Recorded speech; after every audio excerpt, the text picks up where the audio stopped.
take a simple example like my phone, which is right next to me.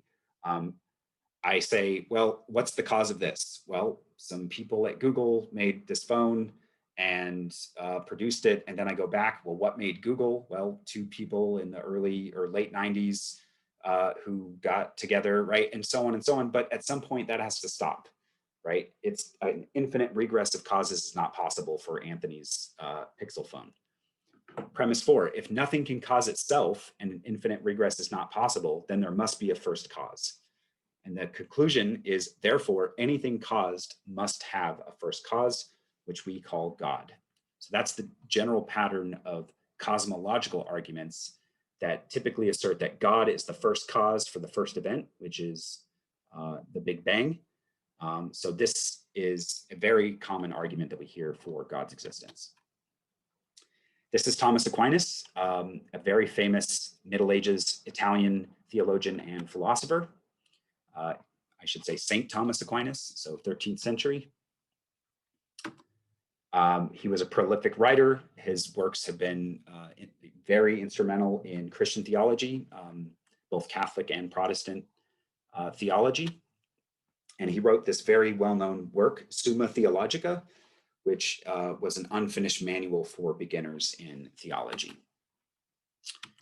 So Aquinas took, I should give one more historical point here. Aquinas took a lot of what Aristotle said.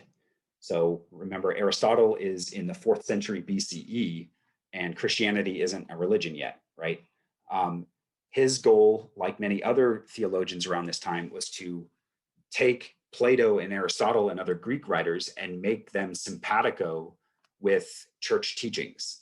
So Aquinas is essentially resurrecting in his cosmological argument Aristotle's arguments for first causes, so that it can be more compatible with Christian teaching. A more recent version of the cosmological argument is called the Kalam cosmological argument from philosopher William Lane Craig. He actually gets this from Islamic philosophers. So it's actually an old argument that Craig has resurrected to use to argue for the Christian God. This argument is slightly different. It looks like this. Premise 1, whatever begins to exist has a cause. So some kind of causal principle. And you can see this on the picture here. Premise 2, the universe began to exist. We know this from the Big Bang. Therefore, the universe has a cause, right? So pretty straightforward, but also very similar to the previous cosmological argument. But the appeal of Craig's argument for many is that he accepts the science of the Big Bang. He just thinks that since the universe began to exist and whatever begins to exist has a cause, that cause has to be God. Okay, so what are some possible objections to the cosmological argument?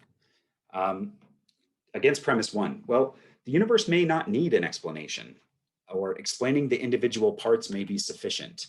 So a lot of people have pointed out, well, why can't the universe just exist? Why can't the universe be the thing that exists necessarily, right? Because one of the tricks that the philosophers who advance the cosmological argument rest on is that they've already told us that humans are contingent and God isn't, and then argue that all contingent things come from necessary things. But why can't the universe be the necessary thing, right? Then there wouldn't be any need to insert a cause that is outside of itself, right? And furthermore, objectors, philosophers have said, why can't we just explain the parts? That would be sufficient. So let me give you an example to motivate this objection.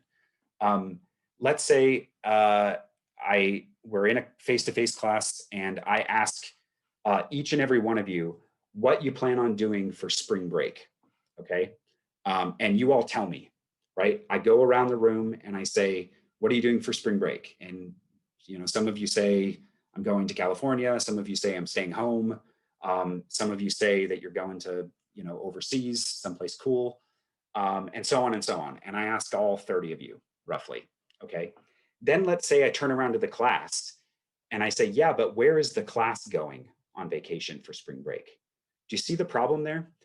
I can perfectly well explain where the class is going on vacation by appealing to all of you individual students. It doesn't make any sense to say, right, but where is the class going on vacation? That presumes that we're all going together in one big homogenous group on vacation together for spring break, right? That sounds weird.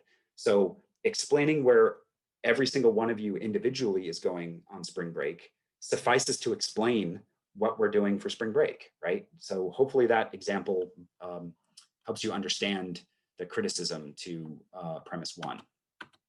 For premise two, a lot of people deny this causal principle or assumption for the need of a cause. Why must everything have a cause? I mean, if we just, sometimes there might be some things that just are brute facts, right? It's like asking, you know, why is, you know, some number a prime number? Well, it just is, right? So why do I need to explain that? Why can't some things just exist or be without a need for some elaborate explanation, right? So some people think that premise two is false because not everything needs a cause. Premise three is a bit, criticism of premise three is very well known. Maybe some of you have asked this. Why assume that an infinite regress is impossible?